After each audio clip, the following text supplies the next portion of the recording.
often feel like these labels keep people out, and they end up excluding people, and they end up hierarchizing kind of things that don't need to be in hierarchies. Or that aren't in hierarchy. So let's talk a little bit about the skill level.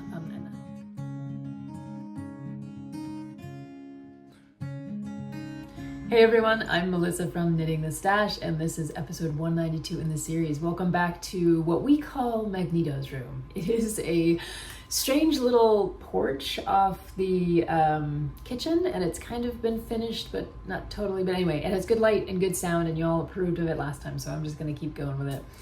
Easy setup for me, so I particularly like it. So welcome back, and if you are joining us new to the podcast, welcome. It's lovely to meet you. I hope we get to talk some more in the comments or over on Ravelry, wherever we can connect. And this is usually a podcast about modifications, design, and how to make your knitting like work for you rather than the other way around.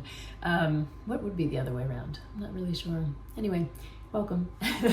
And today we are going to be talking about why you shouldn't believe the hype about knitting skill levels. I really want to get into this. It's a hot topic for knitting, that there are established skill levels and levels of mastery for knitting. It's something that's always really fascinated me, and I've read a few different people talking about it. I've looked into the industry standards a little bit. Anyway, we're going to talk about the hype of the knitting skill level. I also have I'm going to call it a finished object. I have a tiny bit of finishing work left on the sleeve. I'm going to call it a finished object. This is the Zora sweater from Isabell Kraemer. We'll talk about that. And I have a book coming out this fall called Reinventing Wool, which so many of you have been so kind about, and thank you so much for all the support for the book. I just am overwhelmed by so many of you like spreading the word, pre-ordering the book, like sending me emails. Like, this community is wonderful, and I already feel like the book is like out there in the world. I'm just floored by it. So thank you so much for embracing this project, even though you haven't even read it yet. And I hope you like it. But because the book is coming out in the fall, one of the things I've been doing this in the last few podcasts, and I plan to up until the launch in September, is to give you a little insight into the research that went into the book and the kind of background and some of the fun sources that I found. So last week we did a little tiny pamphlet from Botany Woolen Mills, or Botany Worsted Mills, and today we're going to do The Botanist, which is their employee magazine, which it's hard to find them. I have a few copies of them, and I just want to show it to you because it's a really interesting artifact of the wool industry history. So we'll do that at the end. If you are looking for me, you can find me just about everywhere as Knitting the Stash, and that includes here, obviously on YouTube, over on Ravelry, Instagram, where else? The main website, which is knittingthestash.com, and that's where also you can find my, I have online classes about sweater knitting over there, sweater modification for skill levels, beginners, but I also talk about creative sweater modification, and if you want to take a sweater that you've seen and make your own version of it, I have a cloning class over there. Anyway, they're wonderful little online classes, videos and things like that. So you can check those out on the website. I also have the Flock Farm Yarn Shop over there, which features small batch yarns from around the United States. And if you do end up reading the book this fall, you will hear a lot more about that process of like the farm, the small batch yarn shop and my own small batch yarn and things like that. So anyway, these are all things that are very close to my heart, obviously. So there you go. And let's jump right into some things here. Maybe I'll do the Zora first because we talked about it on the last episode, and then we'll get into the skill level kind of question. And they kind of go together. So this is Zora by Isabell Kraemer.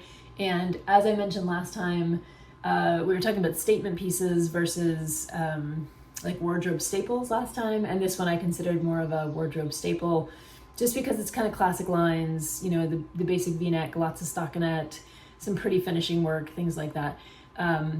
The trouble I was having with this sweater is the yarn, and I continued to have a lot of trouble with this yarn. I don't tend, there's some beautiful birds right outside the window. Sorry, you're going to see, like, there are birds outside the windows, there are dogs laying around in here on the floor. It's like, we're very animal centric in this household. So this yarn, I don't usually like to speak ill of yarn. I like to just say good things about this the people and the things and the yarn in this industry. This yarn has given me fits, and it's continued to give me fits. So this is an eco cashmere yarn, and it is from Pearl Soho, and I knew going into it, they do mention on their website that it is a very delicate yarn. It's a very fragile yarn because it is from recycled cashmere sweaters. It's made in Italy. And I mentioned last time, I actually left the staple in here. This is like the staple length of the yarn. Like if you barely pull on it, and this might even, no, this is going to be it. It came apart again. So actually let's revise. This is the staple length. It's a very fragile yarn that's very loosely spun. It is a 3-ply, but the minute that you tug on it, it wants to fall apart. I've knit with many woolen spun yarns. I'm thinking of like Loft from Brooklyn Tweed, for example. I know Barrett Wool Company has a woolen spun yarn that's great. There's tons of really great woolen spun yarns out there. This particular yarn, and those woolen spun yarns are often marked as fragile. Like they're, a woolen spun is a more airy spin, not all the fibers are aligned like in a worsted spun. So it's a little more delicate, but it also traps the air and makes you warmer, and it's lighter and all these things. Wonderful, wonderful way to spin yarn. I've never had a woolen spun yarn break after I've knit it. So it's one thing if you're like yanking on the ball or the skein and it's falling apart. It's another when you go to pick up your sleeve stitches and you notice that the yarn is actually broken in multiple places from nothing other than just sitting there on the waste yarn for a very short period of time in a knitting bag. So last weekend I spent the majority of Sunday morning patching holes. So there was a hole right up here that I mentioned on the last episode. I think I did a pretty darn nice job there. And I will put on the screen, there are several wonderful people out there on YouTube and Instagram who are doing mending, both visible mending and invisible mending, that you can follow their tutorials. So I will put in the show notes, and I will list one right here on the screen, someone that I was checking out on YouTube as I was doing my repairs last weekend. Excellent videos, really wonderful instructions, and very close up so you can see exactly how everything's going together. This is a basic patch because this is like stockinette stitch. The tricky thing, this particular patch was just fine, and I did it before I worked on the sleeve, so you can barely, I don't even think you can see it. No, I can't. It would be hard to, you can feel it a little bit right there. But otherwise you can't really see it, which is great, and that's what unless you're doing visible mending, that's what you want. But I also I had to do some patching in the armpit, and I'm not sure, I'm fond of my armpits and I like them to look really good. And I did a provisional cast on for the sleeves, all that kind of stuff. It's not looking too bad. But I had to patch 2 or 3 holes in the armpit, this armpit, and then I noticed one in this armpit as well when I went to pick up the stitches again. So this yarn is breaking when it's sitting there, which is, I just want to say it's a problem. So this sweater has been mended. I'm really hopeful that the yarn will hold up through the wash. I haven't washed it yet or blocked it. I'm not going to block it aggressively in any way. I'm going to like gently dip it in a, lukewarm bath and like barely pull it out. And I might even I'm tempted to just simply steam it because it's just so fragile. This, one of the places I'm worried about right now, and I'm not sure you'll be able to see that on the camera, the finishing work here, you can see that this is already just a little bit fragile there.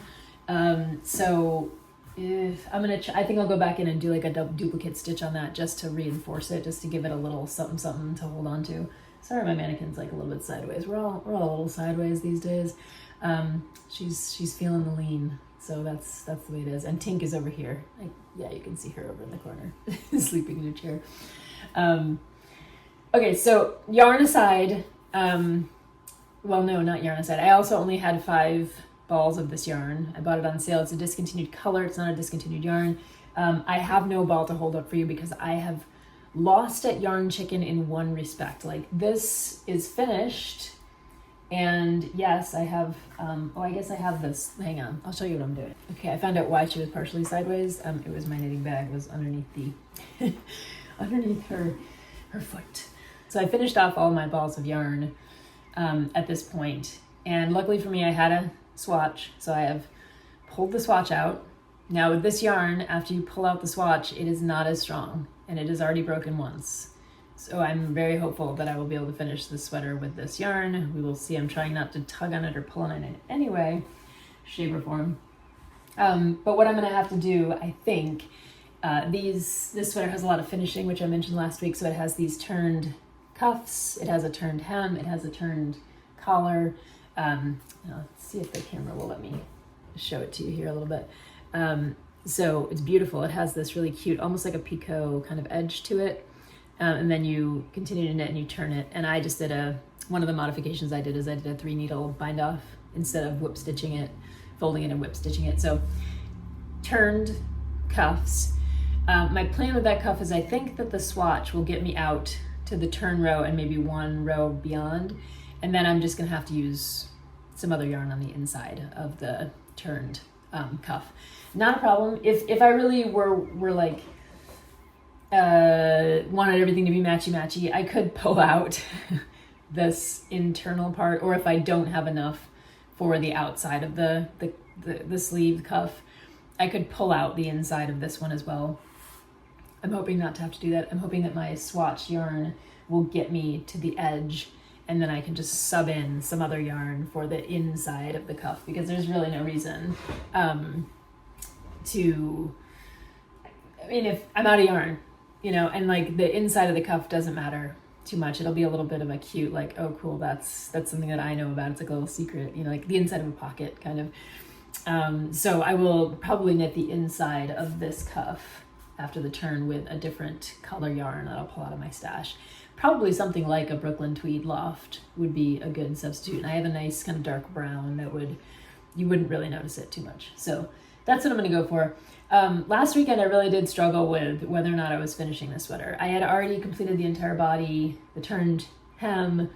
I had done all the collar finishing, by the way, which hopefully I'll have some, well, I guess I won't have any pictures for you at this point, but you can see the finishing work there. It's a beautiful, the pattern is gorgeous. Isabell Kraemer's pattern is gorgeous.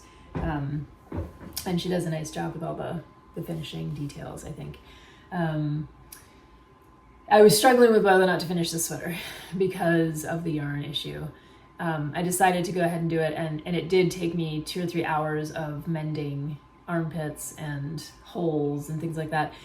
My hope is that I don't find any new ones, and that this yarn, once knit and kind of washed, will bloom and do a little bit of that kind of adhering to itself and just kind of be okay. But we'll see. I'll give you updates on this sweater. This is definitely a sweater I'm very nervous about wearing. I feel like it's going to crumble right under my, like, while I'm wearing. It's like one of those one of those movies where you're like, somebody's out running or whatever, and like there's rain and then the sweater starts like melting off of them and you're like, okay, this is not good. So I'm a little concerned, and I don't usually get down on knitting or yarns or anything in here, but this one is, it's a challenge. It's pushing my limits of like what I'm willing to put up with.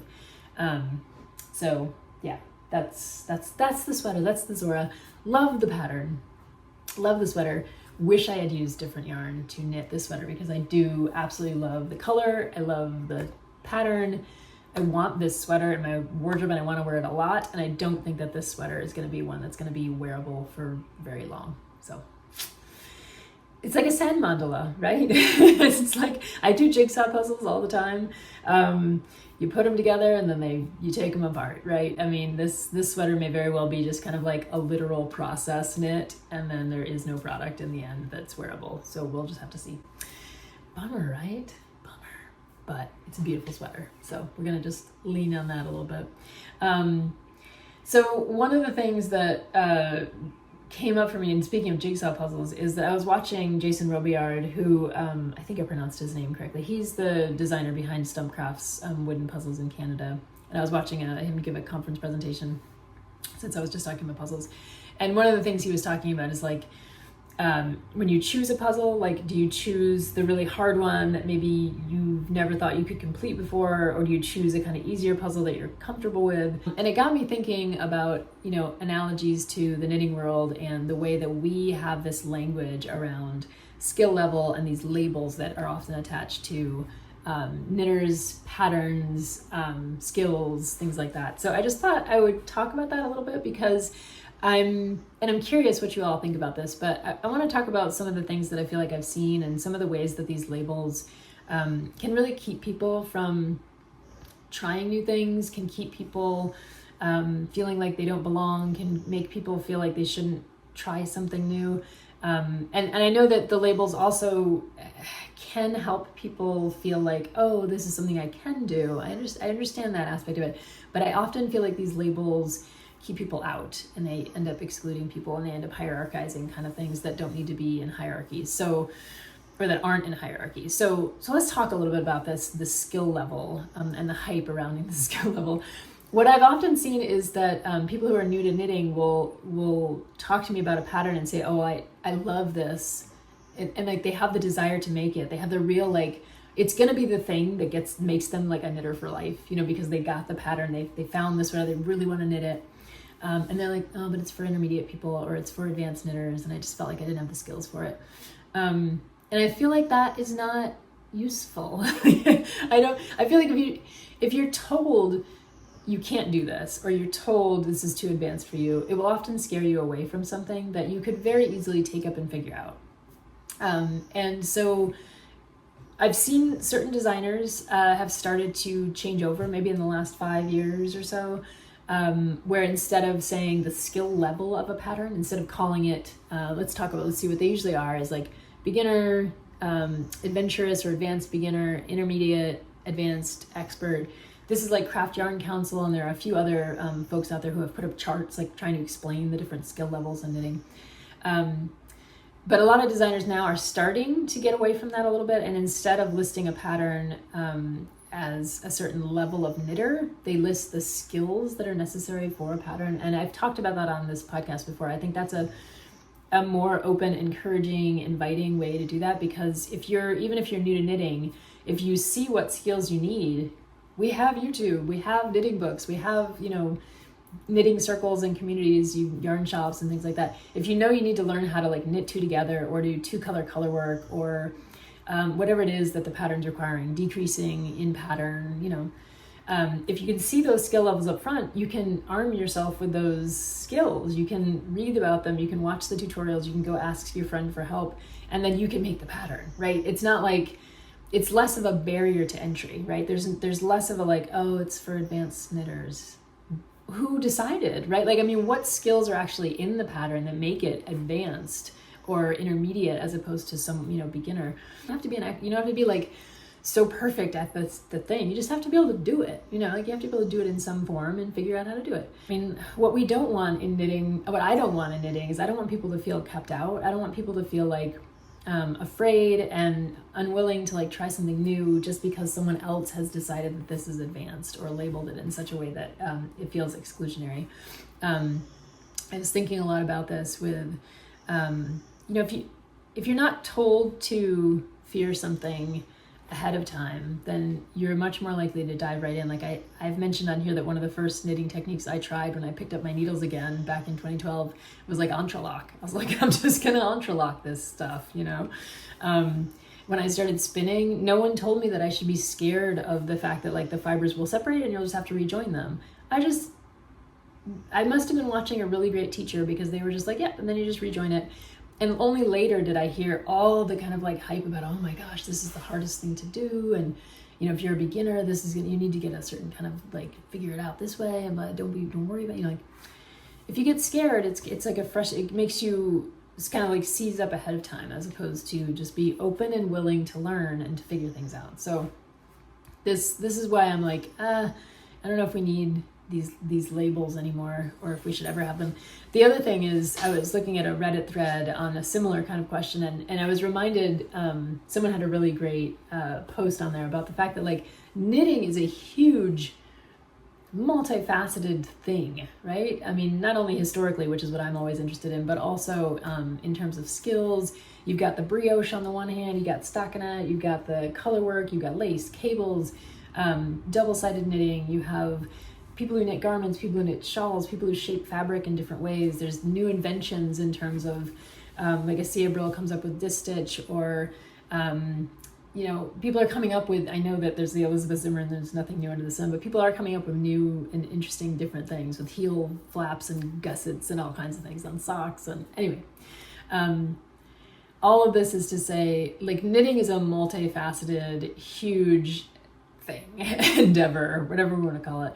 And it's very easy for someone to be brand new to a technique over here, even though they've been knitting sweaters for years, right? Like, I'll take myself as an example. Like, I've been knitting sweaters for years. I have knit, like, I don't know, almost 100 sweaters at this point.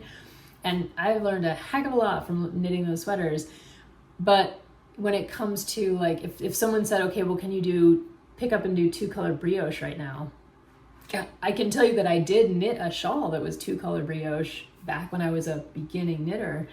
Loved the process, thought it was interesting, learned the whole technique, knit the shawl. It's beautiful. It was like the Rebel 2. You can go check it out on my project pages. Did I like brioche all that much? You know, did I see like I really wanted to like keep doing it all the time?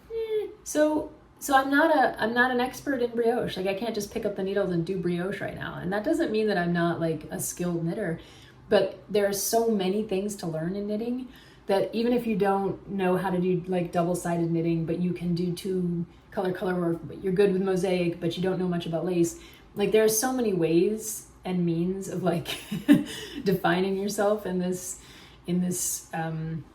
I don't want to call it a hobby, in this activity of knitting, in this like life of knitting, that I think having one label for yourself is also limiting. Like, you're not recognizing that you are still a beginner and a learner at so many parts of knitting, right? Even if you've done these other things, your 10,000 hours, your Malcolm Gladwell like mastery over here on the other side with other things.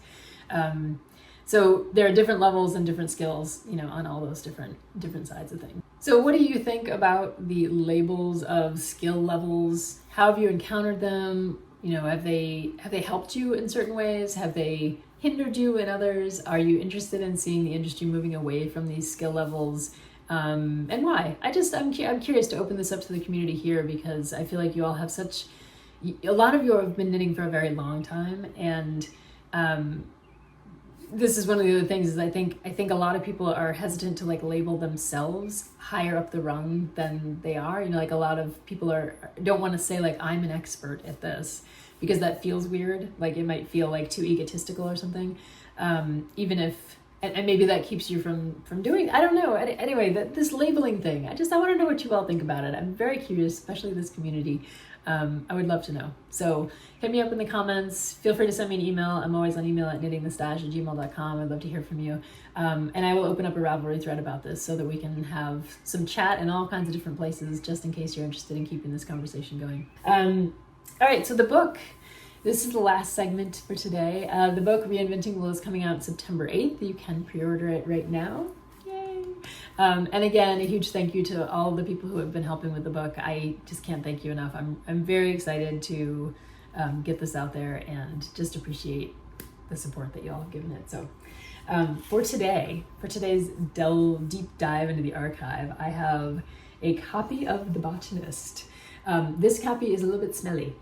It's got a little mildew on it, so I will be washing my hands right after this and putting it back in its plastic bag. I got a bunch of copies of The Botanist from eBay in one of my research, my searches out there in the world for things about the wool industry. This particular one, as with last week, the Botanist came up for me because Botany Wool and Mills appears in chapter 4 of the book, which is about lanolin. And Botany Mills was pretty much they did everything. They had raw wool coming in that they were washing, they were making fabrics, and they were taking the byproducts of the wool and making cosmetics. So with lanolin and enriched with all kinds of, anyway, they were doing it all. They were like one and done kind of mill, and there weren't that many of those in the country. They actually had a laboratory for research into lanolin and things like that. So really interesting company, Passaic, New Jersey, out of business in 1955 because of, as you'll find out in the book, as most of you know who are, you've been hanging around the wool industry long enough, you know that wool lost its market share. And that's what this book is about. My book is about what happened to wool as it was losing its market share, and all the ways that, the government officials, industry, people in the textile sciences, people in who were selling wool, right, marketing it, they were trying to make wool into a fabric that people would love again, even though it was already losing its market share to all the synthetic fibers and fabrics that were coming out at the mid-century. So the Botany Woolen Mill put out The Botanist, and this was an employee newsletter that came out, and you could probably see the sheep on the front cover of this particular issue. Each issue has a different cover, so this is a bunch of sheep. There's no, when I look through these issues, there's not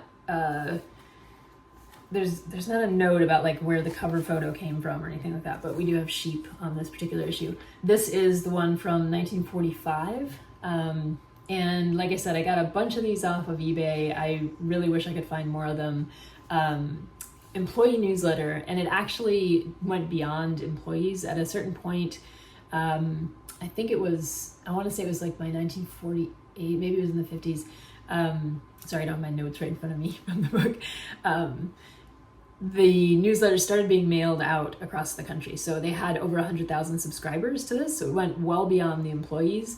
And so they started advertising things like their, they had this is their ties that they made out of, these are wrinkle-proof ties. So they were working with a lot of the ideals of the synthetics, even though they were a wool mill. So the idea of something being wrinkle-proofed. These were all finishes that you could put on fabrics. Anyway, I wanted to just show this to you because of a couple things. So this is an industry newsletter, and we do have Botany Lanolin. These ads, a couple of these ads appear in the book. I'll talk about these. I talk about these Botany Lanolin ads. But they have the president's address, and you can kind of find out a lot about the industry by looking through, an employee newsletter from, a mill that was happening in the 40s and 50s. So in this president's corner, for example, you learn about reciprocal treaties, bureaucracy, inflation, all that kind of stuff. And there's a letter here from President Johnson, who's the president of Botany Woolen Mill, to Congressman Gordon Canfield, specifically about some of the tariffs and some of the war issues that are going on with wool. So for example here, let me try to read you a little part of it. There we go. So as I told you, the American public must be terribly confused as to what kind of industry ours is, the wool industry. When, as a matter of fact, the entire textile industry, and the wool group in particular, has done an outstanding job of military and civilian production during the war period. Army textile requirements give every evidence of being materially reduced during the third and fourth quarters of the year. The Navy has already cut back substantially, and its future requirements will be less than in the past. While this is occurring, new and onerous restrictive orders of the WPB and the OPA threaten to reduce essential civilian wool textile production to a dangerous degree. And he goes on and on. So you can learn a lot about the industry from, one of these funky little publications. But the other thing that I love about these, since this is an employee newsletter, is that you have their employees, they have all these updates on the employees. So these are like 2 employees who were in the war, who are in the armed forces. There's birth notices, death notices. Let's see if this one has any of those birth notices, because they're really great. And then you have, I'll try to find them in a second. Then you have updates from each of the production segments of the mill. So we have the products division, woolen yarn, burling and mending, worsted spinning department, and each of the departments kind of puts out a little notification of what's going on in their department, what's new, what's having trouble, what's going on. Here are some of the kids. So here, they post these pictures of like the kids, someone who was in here are Florence, Ann, Cornelius Jr., and Barbara, children of Cornelius Breen, who is a loom fixer in our weaving department, right? Florence Ann and Cornelius will be celebrating their birthdays on July 29th and 30th. So there's just this cute kind of humanizing, community building aspect of this little magazine newsletter that was going out well beyond the employees out to the world because they had so much information in here about what was going on with the industry. So even sports, the botany softball team, an industry league, right? And then you have these great ads for botany fabrics. This is So Botany Beautiful the year round.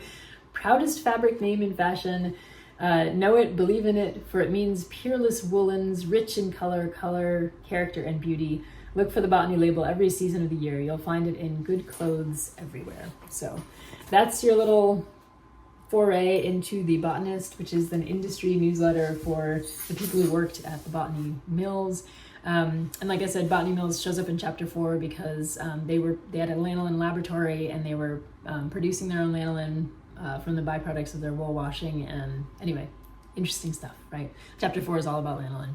All right, well, I think that's it for today. And I want to take a moment to thank the Patreons. That's Laura, Lenore, Tony, Mary, Jennifer, Christine, Rose, and Kendra. Thanks so much for supporting the podcast specifically. Really appreciate you. You are the podcast producers, and you make this thing happen. I appreciate that. And thanks again to everybody who's supporting the book as it comes out. I cannot wait to get it out to you, into your hands. And I hope you enjoyed our little foray into The Botanist today. So take care. I will see you in a couple of weeks. Bye-bye.